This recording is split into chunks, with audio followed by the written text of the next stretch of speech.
ರಾಮನಾಮನ ಬಗ್ಗೆ ಶಾಸ್ತ್ರಗಳಲ್ಲಿ ಯಾವ ರೀತಿ ಉಲ್ಲೇಖ ಇದೆ? ಓಕೆ, ಇದು ತುಂಬ ಅದ್ಭುತ ಪ್ರಶ್ನೆ. ನಾವು ಬೆಳಗ್ಗೆ ಎದ್ದ ಕೂಡಲೇ ಹೇಳ್ತಾ ಇರ್ತೀವಿ ಏನಂತ, ಹರೇ ರಾಮ ಹರೇ ರಾಮ ರಾಮ ರಾಮ ಹರೇ ಹರೇ, ಹರೇ ಕೃಷ್ಣ ಕೃಷ್ಣ ಕೃಷ್ಣ ಹರೇ ಹರೇ. ಈ ಮಾತು ಬಹಳ ಪ್ರಸಿದ್ಧ. ರಾಮ ರಾಮ ಅಂತ ಹೇಳಿದ್ರೆ ರಮಣ ಅಂತ ಹೇಳ್ತಾರೆ. ರಮಣವನ್ನು ನಿರಂತರವಾಗಿ ಯಾರು ಅಂತಾರೋ ಅವ್ನು ರಾಮ.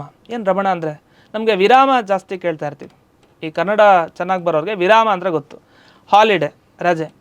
ನಮಗೆ ಕಷ್ಟಗಳಿಂದ ವಿರಮಣ, ಆರಾಮಾಗಿರಬೇಕು ಅಂದರೆ ರಾಮ ರಾಮ ಅಂತ ಇರಬೇಕಂತೆ. ಅದು ಆ ರಾಮ ಅನ್ನೋ ಶಬ್ದಕ್ಕೆ ಅರ್ಥ.